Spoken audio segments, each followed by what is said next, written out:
All right, class. Thank you for joining us once again, where today my very special guest is Vicki from the Humble Kosher Carnivore, isn't it? Yes. Excellent. Okay. So, this is your first ride on the crazy train here on the channel. So welcome, and we're glad to have you here. What is your diet these days as of now? What is it that you eat? I mainly eat just beef, and so every great once in a while I have a little bit of chicken, but it's mostly just beef and egg yolks. I can't eat egg whites. They cause me inflammation.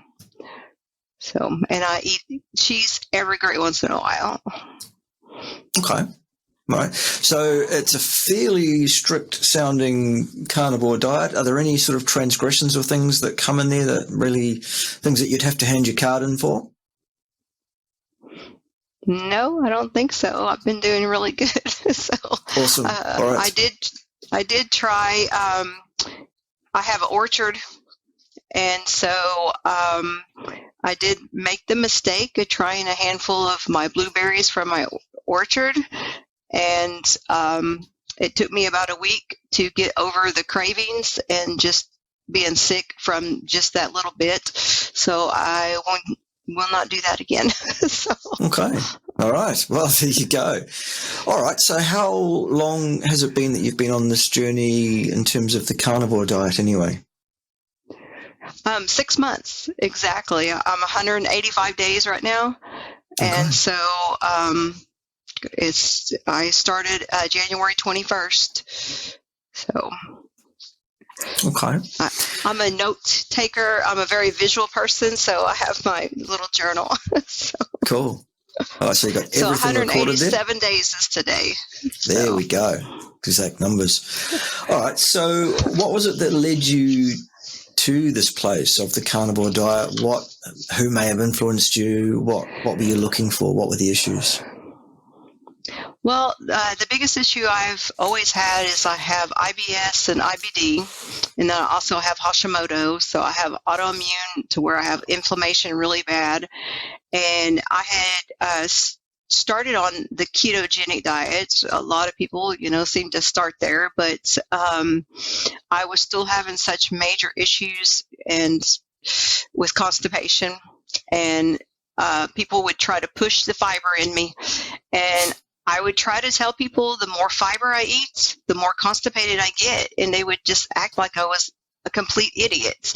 And so it was very frustrating.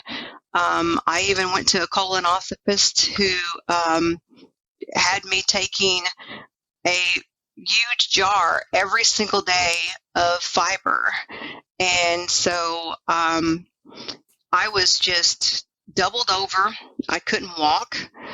And I was just in such extreme pain.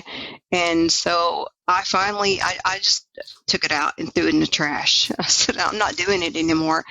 And so I know that I had seen one of your not interviews, but where you talked about Dr. Eric Berg.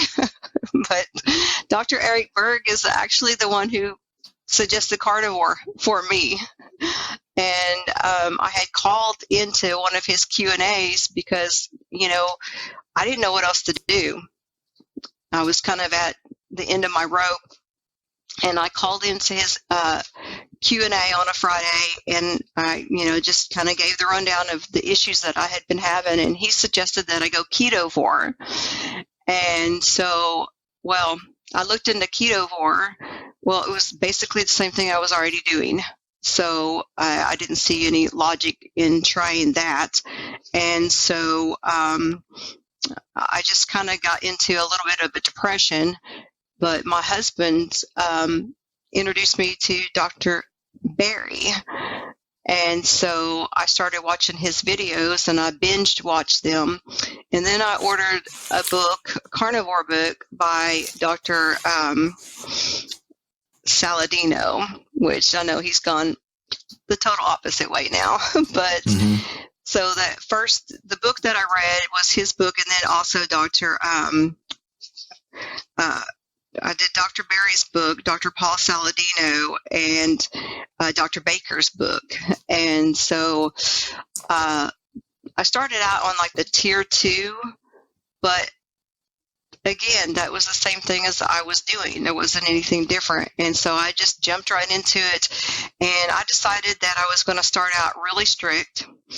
And I know some people would think that's crazy, but, and, you know, I know you now after watching a lot of your videos that you suggest not to do what I did, but I did it. And I just went nothing but meat. And I did egg yolks and meat. I cut out all dairy. So for the first 30 days, I cut out all dairy. I said no dairy. And I cut out all sugar substitutes. So therefore, I cut out tea because I can't drink tea without my sugar substitute. So, but after 30 days, I introduced aged cheddar cheese, and my body just said no, I wasn't ready for that yet. And, you know, it just, I'll just kind of go back up a little bit, but after day 12, I was using the bathroom. It's like, it was amazing. And for years, I had taken herbs to be able to use the restroom.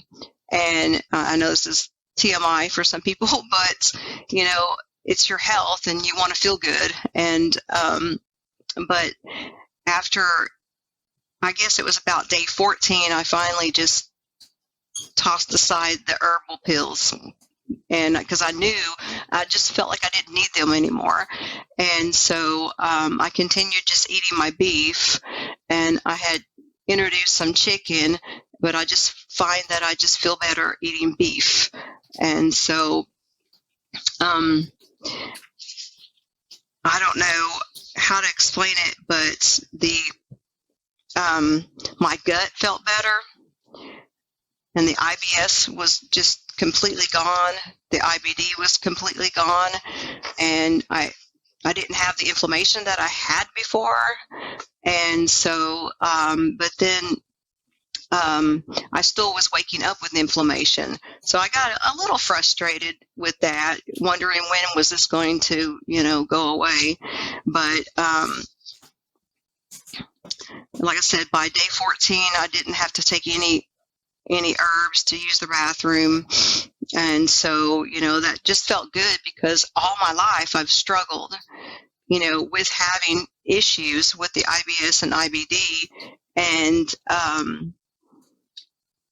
it was just strange to me that eating just meat and egg yolks could heal my body so much. And so, I was told to do this for 30 to 90 days. And then after the 90 days, I just, there's no way I could stop, because I've never felt so good. And so by day 27, I had woke up and didn't have inflammation. And that was amazing to me, because I woke up and my rings were just, you know, flipping around on my fingers. And I knew, you know, if like used to, I would wake up and I couldn't get my ring off my fingers. And so, you know, that felt great to not have that. And so I tried to reintroduce a little bit more dairy, and I just didn't do that well with it. Now, goat cheese, I do okay, but I have a dairy goat farm, so I make my own cheese. And so, you know, it's different than what you get in the store, I'm sure. But I still don't really do much cheese, just because I feel so much better just eating the meat. And so, and you know, I've had a lot of people tell me that they just couldn't do this, that it's too strict. But I don't feel like it is for myself. I could eat the same thing every day. I mean, I eat a lot of ribeye. That's my favorite.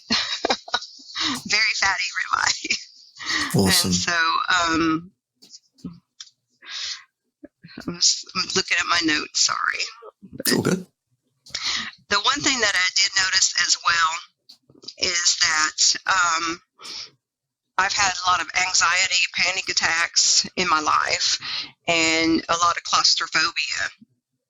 And at Passover, I play on the worship team, and I play a mandolin and I sing. But when they put me on the worship team, when they set up the whole stage and they got me up there and I sat down, I realized after about half an hour that I was in a very enclosed area and I couldn't get out. There's no way that would have happened before. Absolutely no way. And people think that I'm crazy to say that eating the meat has healed that, has done something for my mental health, but it has. I mean, there's no other explanation. And so, I try to tell people, what's going on, and I don't have any more anxiety and panic attacks. They're gone. Used to, if I was to go someplace like a movie theater, I had to sit on the outside. There's no way I could sit on the inside, and now I have no problems. And it's got to be the meat. It's got to be. Yeah, I'd have to say I have similar experiences in terms of some of the mental health issues around anxiety. I even had some agoraphobia at various stages, some bipolar tendencies, all that kind of stuff. And, I too experienced a complete remission of those kind of issues. And, if you're looking for an explanation for it, it's really quite simple. Most of those mental health issues in most people that experience them, not everyone, but most people, is actually underpinned by inflammation of the brain tissue, which is itself underpinned by inflammation of the body as a whole. And when you go on the carnivore diet, that removes those things that are causing that inflammation on a day-by-day, week-by-week basis to be there. The inflammation dissolves and drains away, along with most of the fluid that you're holding because of that inflammation, hence the rings issue. And the cloud of the anxiety, the mental health problems, the agoraphobia, the claustrophobia, all of those kind of things, for most people, just tends to evaporate. It just tends to disappear, along with many other health conditions that people have as well, as a result, directly and causally, of poisoning themselves on a day-by-day basis with things that are not food for human beings. I mean, you mentioned about being quite happy to eat the same way pretty much every day, as am I too. I don't find it restrictive either at all. You know what's restrictive? Living a life that's full of ill health and mental health problems and physical health problems, bloating, fatness, all of those kind of things. I had fibromyalgia as well. That was pretty limiting. Just eating meat, not limiting at all. I often say to people, no. The reason that we eat is so that we might live. It is not the other way around. And if your only source of enjoyment in your life is food, my friend, I think you need to look at your life. Seriously. So that's what I say to people on that one. All right, well, that's fantastic. It's a great start. 6 months is a really good solid start on carnivore. I'm just thrilled and chuffed to bits that you're experiencing what pretty much all of us do when we go carnivore, and that is pretty much whatever health condition you've got going on tends to get better. It's almost as if this was the design. It's almost as if we're eating the way we're supposed to. It's almost as if we've been doing that for a very, very long time in terms of, well, our entire existence as a species on the planet, really. It looks like we're doing the right thing here. The anecdotes are all pointing in the right direction. Very, very slowly, some science such that it will ever be able to be done will be done, and we'll be able to back it up with a bit more substance. But there you go. In the meantime, Vicki, what have you experienced other than the improvements? I believe you've had one or two other things going on as well. Oxalates, for example, is an issue for you. Tell us about that. Yeah. All right. Well, first of all, the first things that started happening to me is I started having things coming out of my skin that looked like a splinter. And, little like needles coming out of my skin. I had a lot of them come out of my stomach. I've had them come out of my fingers. I've had rashes and what I thought like was acne. I'm 54 years old. I never had acne as a teenager. So here I am at 54 getting all these rashes on my face. And so I have it now. So it's terrible. But, You look that's fine to the me. only thing that I don't like it. It's like, I just wonder, like, how I hear some people say that, 10 years and they're still having it. I'm like, what? I don't want that happening. Now I did, listen to one of your YouTube videos the other day, and you had mentioned something about if you want to speed it up to get over it, to get it to go faster. And I thought you said citric acid. Mm-hmm. That's what I said. Yep. And I use that in making mozzarella cheese. Yep. So. There you go. Okay, so the deal is that this is very much a Band-Aid issue. Either you rip that Band-Aid off real quick and you get it done and it hurts and there's suffering and pain and whatever involved in doing that, or you peel that Band-Aid off slowly, which is less overtly problematic immediately in terms of the pain of removing that Band-Aid, but it's going to take you a long time, years and years and years to flush all the oxalate out of your system that's stored in your system. Citric acid, pure food-grade citric acid, is the trick here. If you want to speed that solution, that oxalate dumping process up, make it happen more quickly. The payoff is that the symptoms are going to be worse, probably. Your skin's going to get worse before it gets better. The pain in your joints might get worse before it gets better. You might feel like you've got a urinary tract infection when actually what's happening is you're actually just getting rid of the oxalate in your urine, and some small crystals and stuff might be in there, and that can be irritating, for example.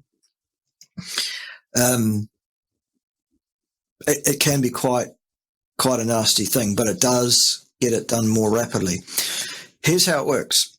The citric acid outcompetes, or the citric acid anion really, outcompetes all these other anions that normally are associated with oxalate in your system, such as calcium. Calcium is the big one, the most common one. Calcium oxalate is what those crystals are, those sharp and pointy needle things that have been coming out of your skin and everything else.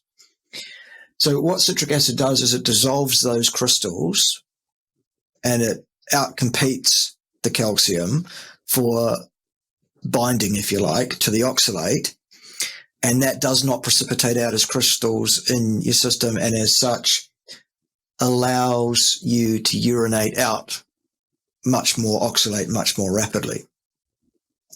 But also at the same time it causes a dumping of all the other oxalates into your system, and thus you've got a kind of kickback situation there with the extra symptomology that you might experience. So I would suggest that if somebody wants to get this done more rapidly, yep, good, but you need to be aware that the symptomology could get worse before it gets better.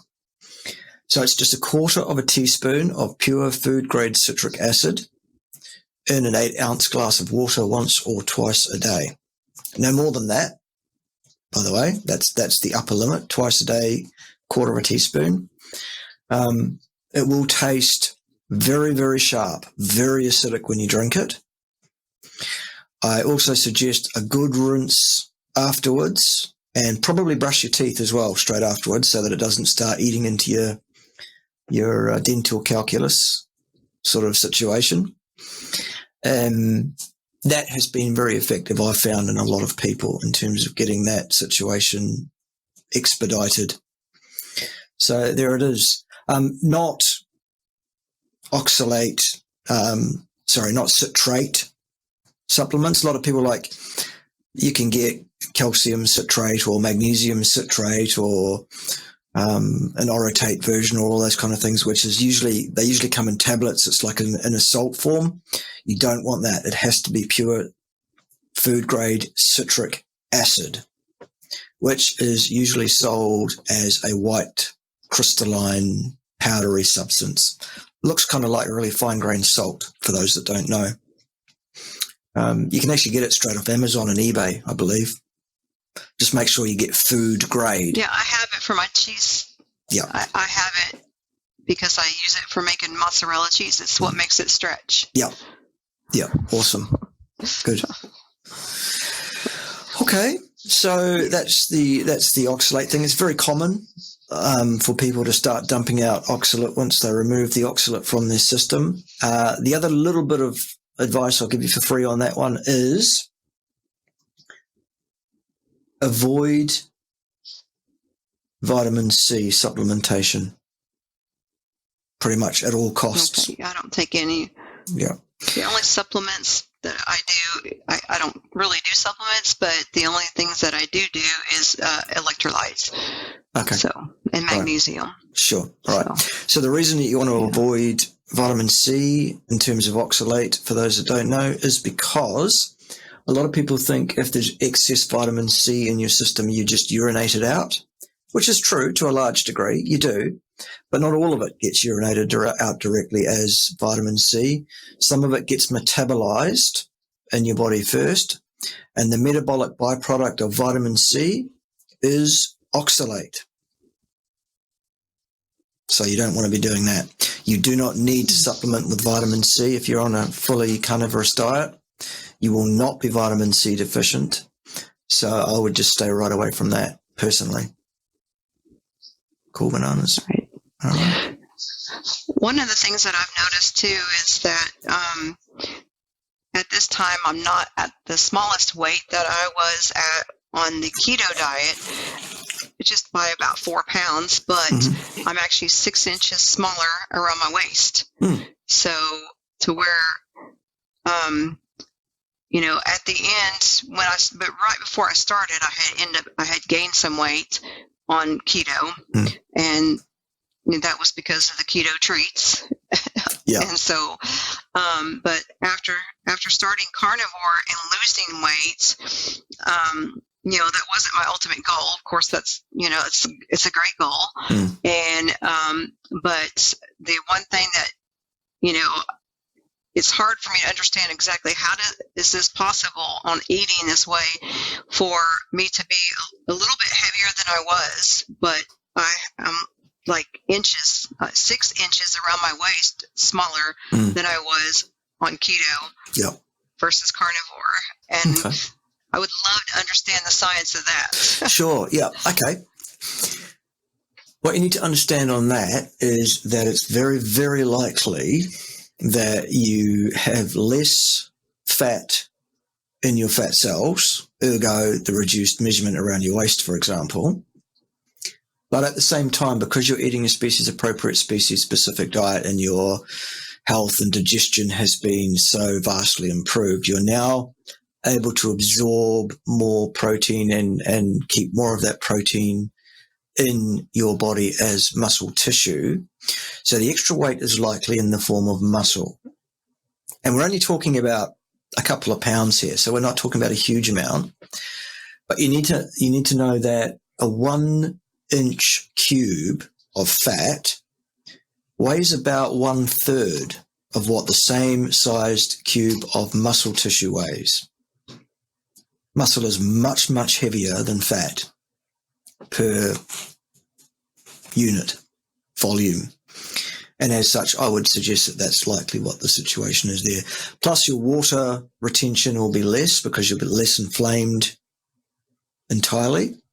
So it may well be that you've actually got more muscle mass on you than you think. You're probably stronger than you think.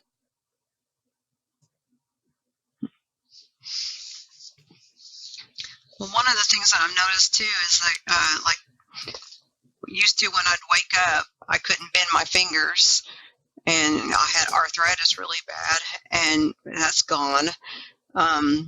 I always had one foot that would swell up really bad. That's totally gone. There's just so many little things, and even my teeth.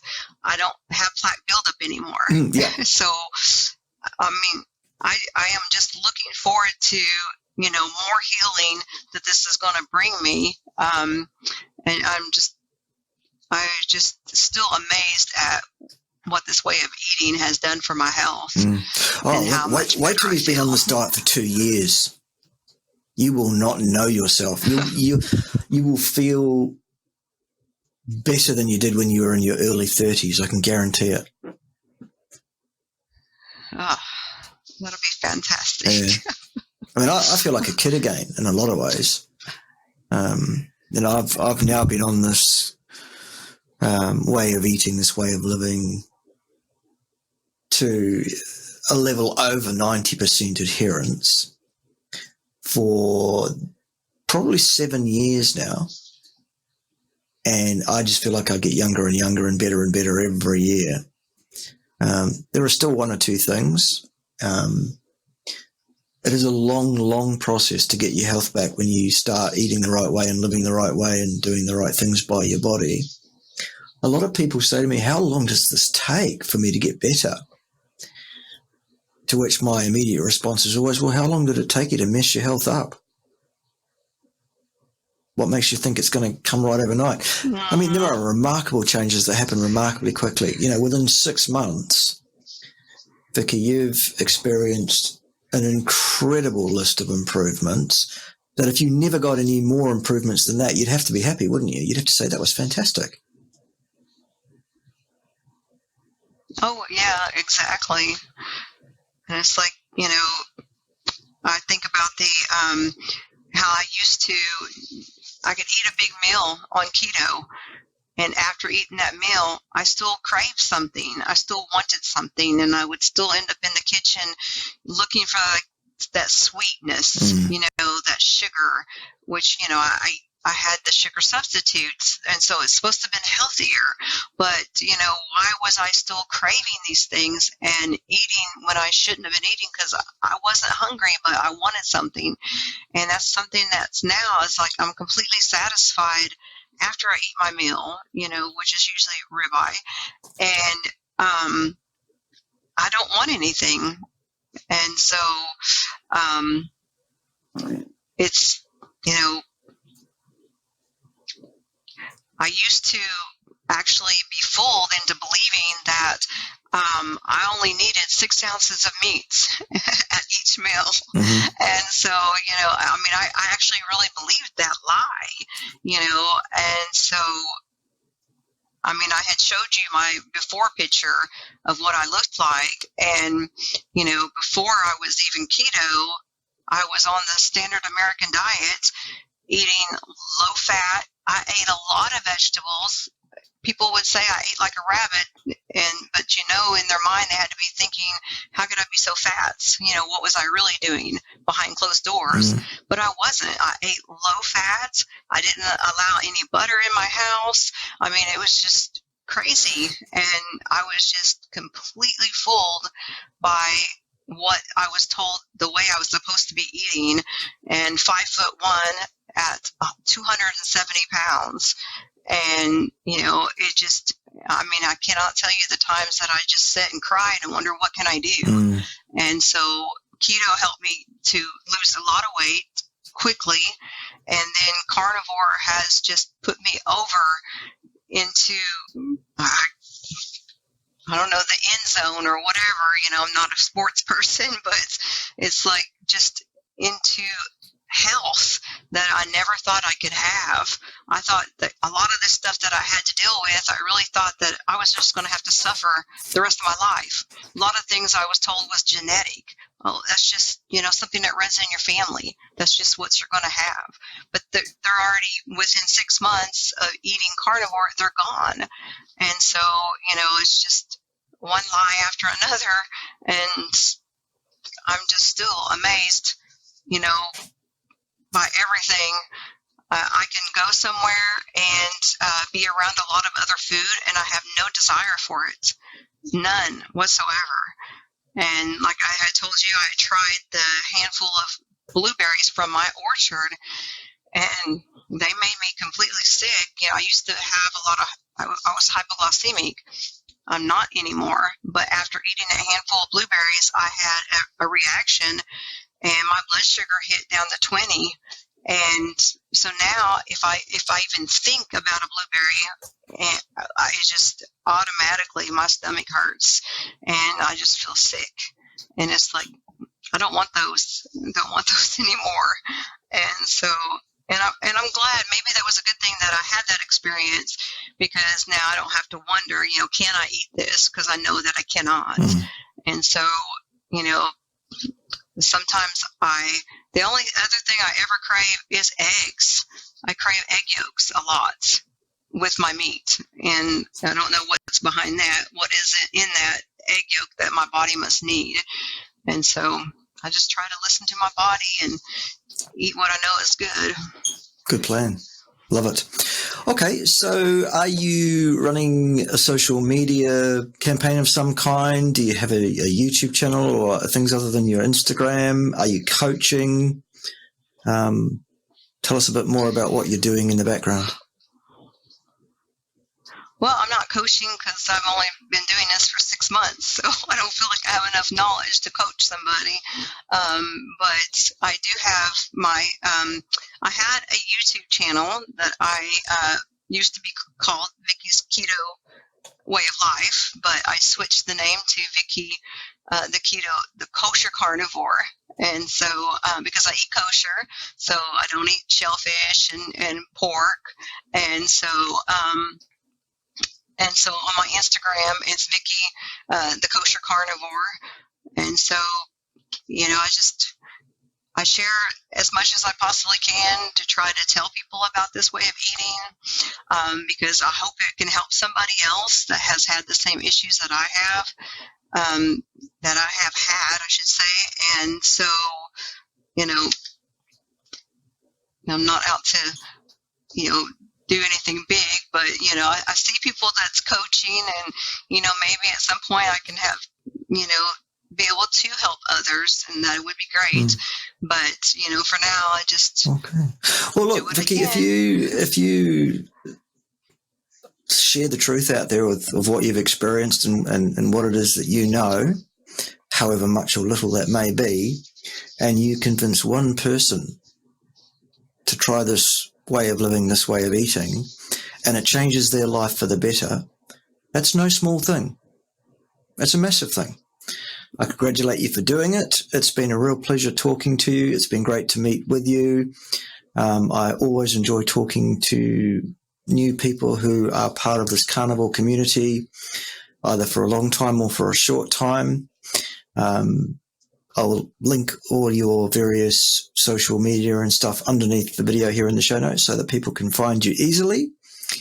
And with that, we thank you for your valuable time this evening, your time, and hope to have you back again on the channel once you've done a couple of years maybe as a carnivore, and we'll see how things are tracking then. Oh, that sounds good. By then you'll be down to about 25 years of age by then, probably. See how it goes. Well, that would be fantastic.